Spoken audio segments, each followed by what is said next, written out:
الحمد لله رب العالمين والصلاة والسلام على أشرف الأنبياء والمرسلين محمد وعلى آله وصحبه أجمعين ومن تبعه بإحسان إلى يوم الدين أما بعد. الحديث الثامن عن ابن عمر رضي الله عنهما أن رسول الله صلى الله عليه وسلم قال: أمرت أن أقاتل الناس حتى يشهدوا أن لا إله إلا الله وأن محمدا رسول الله ويقيموا الصلاة ويؤتوا الزكاة فإذا فعلوا ذلك عصموا مني دماءهم وأموالهم إلا بحق الإسلام وحسابهم على الله تعالى. رواه البخاري ومسلم. Le huitième hadith, d'après Ibn Umar radiyallahu anhuma, le messager d'Allah sallallahu alayhi wa sallam a dit: on m'a ordonné de combattre les gens jusqu'à ce qu'ils témoignent qu'il n'y a pas de divinité digne d'être adorée si ce n'est Allah et que Mohammed est son messager, qu'ils accomplissent la prière, qu'ils s'acquittent de l'aumône légale. Et s'ils font cela, alors ils préservent de ma part leur sang et leurs biens, sauf pour ce qui est du droit de l'islam, et leur sort est auprès d'Allah, le Très-Haut. Rapporté par Al-Bukhari ou un Muslim. Ici, le prophète alayhi salatu wassalam dit premièrement: on m'a ordonné. Et celui qui lui a donné cet ordre, celui qui a donné cet ordre au prophète sallallahu alayhi wa sallam, c'est Allah subhanahu wa ta'ala. Et il n'est pas mentionné, car ceci est une chose connue de tous. Et dans la langue arabe, lorsque l'auteur d'une action est connu, il est permis qu'on ne mentionne pas l'auteur. Comme par exemple dans la parole d'Allah subhanahu wa ta'ala: wa khuliqal insanu da'ifa, et on a créé l'homme faible. Qui est-ce qui a créé l'homme? C'est Allah subhanahu wa ta'ala. Mais pourtant il n'est pas mentionné, car ceci est une évidence. Et également dans le hadith où le prophète sallallahu alayhi wa sallam dit: umirtu an asjuda ala sab'ati a'zum. On m'a ordonné de me prosterner sur 7 membres. Celui qui lui a ordonné cela, c'est bien sûr Allah subhanahu wa ta'ala. Il dit, le prophète sallallahu alayhi wa sallam: on m'a ordonné de combattre les gens. Et il y a une différence entre al-muqatala ou al-qatl. En arabe, il y a une différence entre al-muqatala ou al-qatl. Al-muqatala, c'est le fait de combattre, par exemple, les ennemis d'Allah subhanahu wa ta'ala dans le djihad, afin que la parole d'Allah subhanahu wa ta'ala soit la plus élevée. Et al-qatl, c'est le fait de tuer une personne en particulier. Et c'est pour cela que le fait de combattre n'implique pas forcément le fait de tuer. Le fait de combattre n'implique pas forcément le fait de tuer, car tu peux combattre sans pour autant tuer. قال سبحانه وتعالى: وإن طائفتان من المؤمنين اقتتلوا فأصلحوا بينهما فإن بغت إحداهما على الأخرى فقاتلوا التي تبغي حتى تفيء إلى أمر الله. Il dit subhanahu wa ta'ala, selon la traduction approximative: et si 2 groupes de croyants se combattent, faites la conciliation entre les deux. Et si l'un d'eux se rebelle contre l'autre, combattez le groupe qui se rebelle, jusqu'à ce qu'il se conforme à l'ordre d'Allah. Donc Allah Azza wa Jalla, il ordonne dans ce verset de combattre les croyants qui se rebellent. Mais il n'est pas permis de les tuer, seulement de les combattre. Comme l'a fait Abu Bakr radiyallahu anhu après la mort du prophète sallallahu alayhi wa sallam, lorsque ce groupe a refusé de payer la zakat. Un groupe parmi les musulmans a refusé de payer la zakat. Et Abu Bakr as-Siddiq radiyallahu anhu, il ne les a pas tués, mais plutôt il les a combattus jusqu'à ce qu'ils reviennent à la vérité. Donc le prophète alayhi salatu wassalam dit: on m'a ordonné de combattre les gens jusqu'à ce qu'ils témoignent qu'il n'y a pas de divinité digne d'adoration si ce n'est Allah. Jusqu'à ce qu'ils témoignent qu'il n'y a pas de divinité digne d'adoration si ce n'est Allah. Et ceci avec la langue, mais également avec leur cœur. Car sinon ils seront parmi les hypocrites qui extériorisent l'islam et qui renferment la mécréance.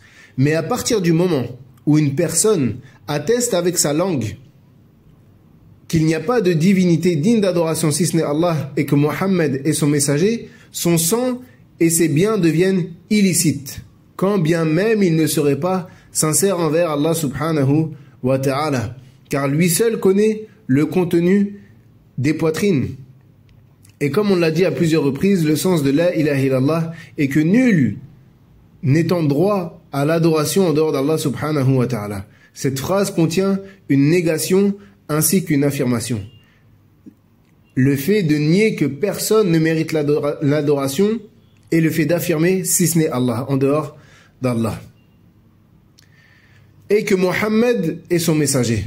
Et le prophète sallallahu alayhi wa sallam n'a pas dit ici « et que je suis le messager d'Allah », mais il a parlé de lui à la troisième personne, car ceci est plus noble et plus glorifiant. Qu'ils accomplissent la prière, c'est-à-dire qu'ils accomplissent les 5 prières obligatoires dans leur temps respectif. Qu'ils s'acquittent de l'aumône légale, c'est-à-dire l'aumône obligatoire az-zaka, et qu'ils s'en acquittent à leurs ayants droit, que ce soit sur leur argent, sur leur or, ou bien leur récolte, ou bien sur leur bétail, etc. Et s'ils font cela, c'est-à-dire s'ils attestent que nulle divinité n'est en droit à l'adoration si ce n'est Allah, et que Mohammed est son messager, sallallahu alayhi wa sallam, et qu'ils accomplissent la prière et qu'ils s'acquittent de la zakat, leur sang et leurs biens me deviennent interdits. C'est-à-dire qu'il me devient interdit de les combattre, car ils sont entrés en islam. Sauf pour ce qui est du droit de l'islam. Et ceci est l'exception. C'est-à-dire que leur sang et leurs biens deviennent illicites, sauf s'ils commettent un acte qui, islamiquement parlant, rend leur sang et leurs biens licites, comme par exemple le fornicateur, ou bien par la loi du talion. Et ensuite le prophète sallallahu alayhi wa sallam clôture en disant « et leur sort est auprès d'Allah le Très-Haut », c'est-à-dire leur récompense est auprès d'Allah, dans le cas où ils ont été sincères, lorsqu'ils sont rentrés en islam. Et leur châtiment appartient également à Allah Azza wa Jal dans le cas où ils n'étaient pas sincères. Quant au prophète sallallahu alayhi wa sallam, il ne lui incombe que de transmettre le message divin. Parmi les enseignements bénéfiques de ce hadith, premièrement le fait que le prophète sallallahu alayhi wa sallam est un serviteur qui reçoit des ordres de la part de son Seigneur subhanahu wa ta'ala. Et de ce fait, il ne mérite aucun droit à l'adoration. Donc que dire de celui qui est en dessous du prophète sallallahu alayhi wa sallam? Deuxièmement, le fait qu'il est obligatoire de combattre les gens jusqu'à ce qu'ils mettent en pratique ses œuvres, c'est-à-dire la double attestation, l'attestation qu'il n'y a pas de divinité digne d'adoration si ce n'est Allah, et que Mohammed est son messager, et qu'il pratique la prière, qu'il mette en application la prière et qu'il s'acquitte de la zakat.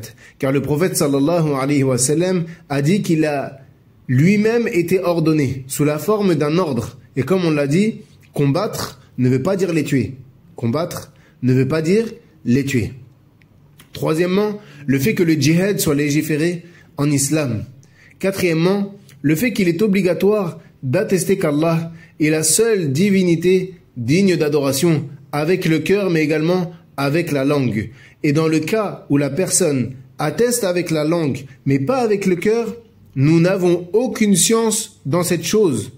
Il ne nous est pas permis de dire un tel est entré en islam par peur, ou bien qu'il ment, car nous n'avons pas connaissance du contenu des poitrinières, ni si la personne rentre en islam d'apparence, alors il nous est interdit de dire qu'il n'est pas sincère dans son entrée en islam, ou bien qu'il est entré en islam par peur, par amour, ou bien qu'il mente. Ceci n'est pas permis. Et il y a d'ailleurs l'histoire très connue de Oussama ibn Zayd, lorsque il a poursuivi un ennemi des musulmans qui tuait les musulmans lors d'une bataille. Et lorsqu'il l'a attrapé, il a levé son épée sur lui, yani pour le tuer. Et cet ennemi d'Allah subhanahu wa ta'ala a dit à ce moment « Ashhadu an la ilaha illallah wa ashhadu anna Muhammadan rasulullah » Yani il a attesté de la double attestation. Et Oussama ibn Zayd, radiallahu anhu, il l'a quand même tué. Et lorsqu'il est revenu vers le prophète sallallahu alayhi wa sallam et qu'il lui a raconté ce qu'il s'était passé, le prophète sallallahu alayhi wa sallam n'a cessé de répéter « Aqataltahu ba'da an qala la ilaha illallah » Est-ce que tu l'as tué après qu'il ait prononcé l'attestation de foi, après qu'il ait dit « La ilaha illallah » Et pourtant, si on regarde d'apparence, probablement on va dire que cette personne est rentrée en islam par peur. Mais en islam, on ne juge pas le contenu des poitrines, mais plutôt on s'arrête à ce qui est apparent. Cinquièmement, le fait qu'il est obligatoire de reconnaître que Mohammed sallallahu alayhi wa sallam est véritablement le messager d'Allah. Car celui qui atteste qu'il n'y a pas de divinité digne d'adoration si ce n'est Allah, mais qui ne reconnaît pas la prophétie de Mohammed sallallahu alayhi wa sallam, alors il n'est pas musulman. Sixièmement, le fait que la prière est un acte obligatoire, car celui qui ne l'accomplit pas se doit d'être combattu. Et les fuqaha, les jurisconsultes, ils disent même que si dans un pays les gens prient mais délaissent l'appel à la prière ainsi que l'iqama, alors ils doivent être combattus, car ce sont des actes apparents de l'islam. Septièmement, le fait que l'acquittement de la zakat est obligatoire, et il ne suffit pas aux riches de donner aux pauvres pour s'être acquittés de la zakat, mais plutôt il doit la donner obligatoirement à ses ayants droit. Attention, la zakat, elle se donne à un groupe de personnes bien précis. Yaqulu subhanahu wa ta'ala: إنما الصدقات للفقراء والمساكين والعاملين عليها والمؤلفة قلوبهم وفي الرقاب والغارمين وفي سبيل الله وابن السبيل فريضة من الله والله عليم حكيم. Il dit les sadaqat, yani la zakat ici, ne sont destinés que pour les pauvres, les indigents, les besogneux, yani ceux qui y travaillent, ceux dont les cœurs sont à gagner à l'islam, pour l'affranchissement des esclaves, pour ceux qui sont lourdement endettés dans le sentier d'Allah et pour le voyageur en détresse. C'est un décret d'Allah et Allah est omniscient et sage.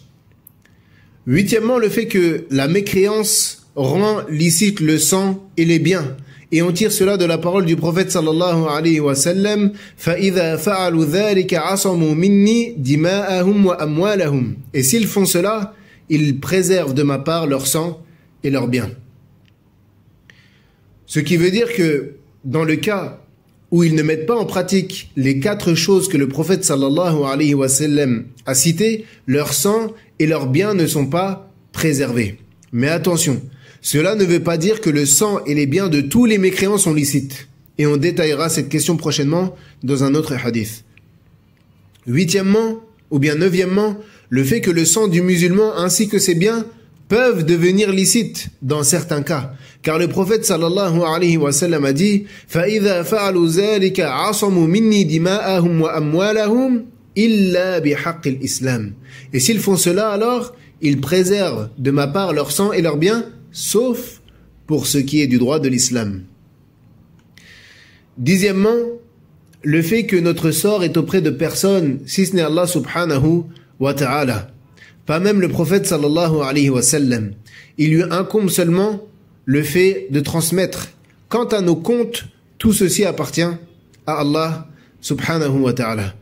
Donc la personne qui appelle à Allah, qu'elle ne s'attriste pas dans le cas où les gens à qui elle fait le rappel se détournent d'elle, ou bien n'acceptent pas son appel à Allah.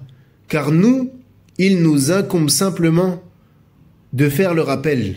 Et la guider, ainsi que les comptes, appartiennent à Allah subhanahu wa ta'ala. يقول ربنا سبحانه وتعالى: فذكر إنما أنت مذكر لست عليهم بمسيطر إلا من تولى وكفر فيعذبه الله العذاب الأكبر إن إلينا إيابهم ثم إن علينا حسابهم. Allah subhanahu wa ta'ala dit, selon la traduction approximative: eh bien rappelle, tu n'es qu'un rappeleur, et tu n'es pas un dominateur sur eux, sauf celui qui tourne le dos et ne croit pas. Alors Allah le châtiera du plus grand châtiment. Vers nous est leur retour, ensuite c'est à nous de leur demander compte. Donc comme le dit Allah subhanahu wa ta'ala, tu n'es qu'un rappeleur. Donc rappelle. Ce qui t'incombe à toi, c'est d'éclaircir le droit chemin, de mettre en garde contre les péchés, les innovations, les voies contraires à l'islam. Et en ce qui concerne l'acceptation de tes conseils ou bien l'acceptation de tes rappels, tout ceci est auprès d'Allah subhanahu wa ta'ala. Donc, ne t'attriste pas et sache que dans le cas où tu es sincère envers Allah subhanahu wa ta'ala dans ton appel à lui, sache que si ce que tu leur dis est la vérité, cela aura forcément un impact sur les gens, tôt ou tard, parfois même après ta mort, il se peut que le rappel que tu as fait durant ta vie n'ait aucun impact sur les gens. Personne ne te suit, personne ne t'écoute. Mais que les gens finissent par accepter ton rappel une fois que tu es sous terre. Et sache que la vérité finira toujours par triompher sur le faux. Sache que la vérité finira toujours par triompher sur le faux. Et c'est Allah subhanahu wa ta'ala qui garantit le succès. Wallahu a'lam wa sallallahu ala nabiyyina Muhammadin wa ala alihi wa sahbihi ajma'in. Subhanaka Allahumma wa bihamdik. Ashhadu an la ilaha illa ant. Astaghfiruka wa atubu ilayk.